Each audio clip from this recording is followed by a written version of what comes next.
Hey there folks, Tim Slade here from the eLearning Designers Academy. In today's video, I want to share with you why good e-learning design is more than just good instructional design. So stick around.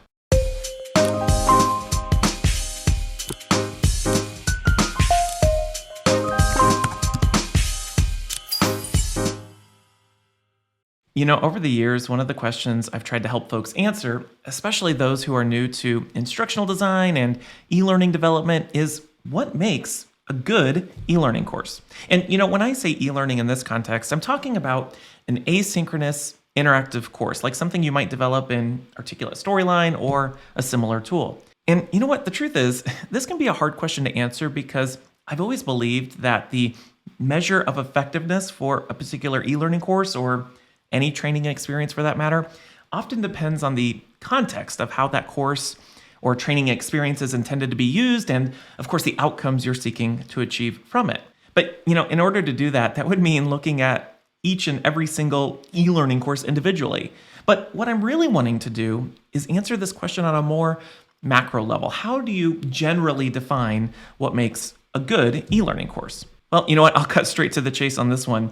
Good e-learning design is more than just good instructional design. You know, over the last decade and a half working in this industry and developing and reviewing hundreds of different e-learning courses, I've come to realize that evaluating the quality of an e-learning course really comes down to four elements: instructional design, graphic design, visual communications, and user interface design. Now, before I go into more detail about each of these four elements, one of the questions I always like asking folks, either when I'm speaking at a conference or when I'm facilitating one of my online courses, is that, you know, if we can all agree that these four elements are what makes good e-learning, how would you arrange them in order of importance?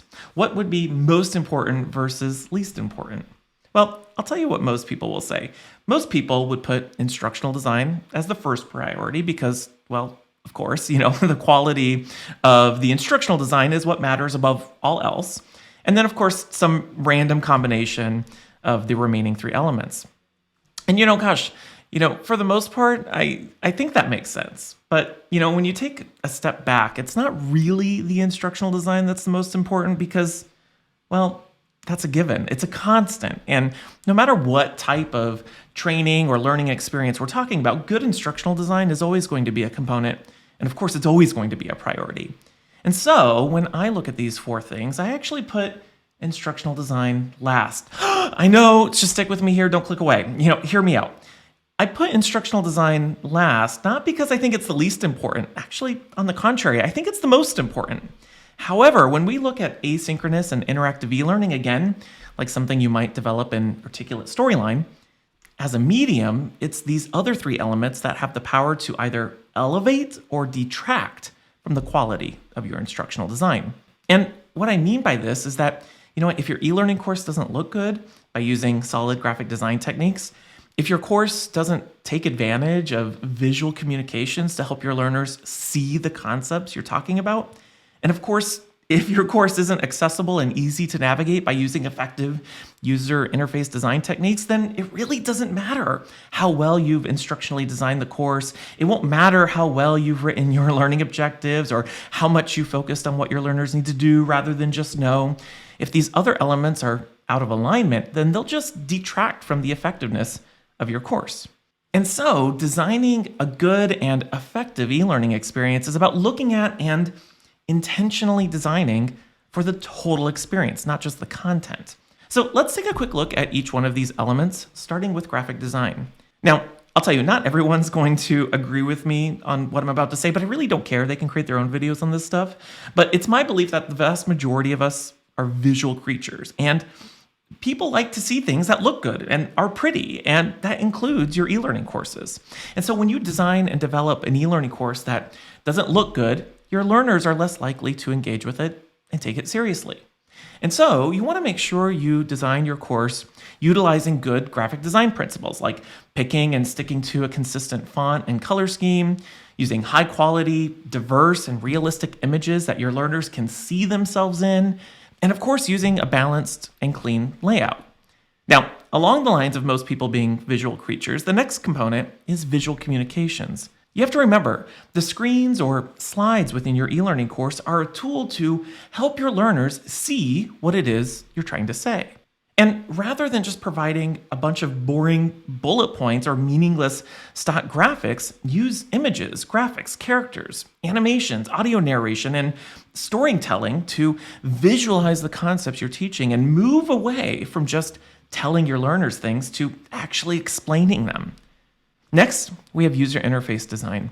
If you're creating an e-learning course that you want your learners to interact with, you want to make sure your learners aren't spending more time trying to learn how to use your course and navigate it versus actually learning whatever it is that you're trying to teach them. And so you want to make sure it's super clear how your learners should move through your course. And that means making sure your buttons look and function like buttons. It means providing prompts for when you want your learners to take some action. But, designing for usability isn't just about making sure your course is easy to use. It's also about making sure your course is accessible to all types of learners. And that means adding alt text to images, closed captions for audio or video, and making sure learners who can't use a mouse or a trackpad have alternative ways to navigate your course. And luckily nowadays, most e-learning authoring tools offer features that let you optimize your course for accessibility. All right, last but not least, we have instructional design. And like I said, I put instructional design at the end of this list, not because it's the least important, but when it comes to e-learning, the three elements I just talked about have a direct effect on the effectiveness of your instructional design. When I talk about why most e-learning fails, it comes down to three reasons. First, it's not designed for how people learn. Second, it's not the right solution for the performance issue. And third, it's not designed for what people need to do. And while there's a lot we can unpack there, I want to focus mainly on the part of it not being designed for what people need to do. At the end of the day, your e-learning course, or any training for that matter, should be focused on what you need your learners to do, not just know. And so that means designing the whole experience from how you write your learning objectives, creating an action map, writing a storyboard, and designing interactions that are focused on performance. And that can be done by creating scenarios or other interactions that challenge your learners to use their critical thinking skills to make decisions and see the consequences of those decisions. All right, so that's an overview of how I answered the question of what makes good e-learning, but I want to know what you think. What do you think makes a good e-learning course? Share your thoughts by commenting below. Otherwise, thank you so much for watching. If you haven't done so already, make sure to click that like, subscribe, and that bell button to get alerted the next time I publish a video like this one. And of course, make sure to check out the link down in the comments to join us inside the e-learning designers community. It's 100% free, and it's a great place to connect with me and others who are looking to grow their instructional design and e-learning development careers by focusing on their skills first. Otherwise, my name is Tim Slade, and until next time, I'll see you around.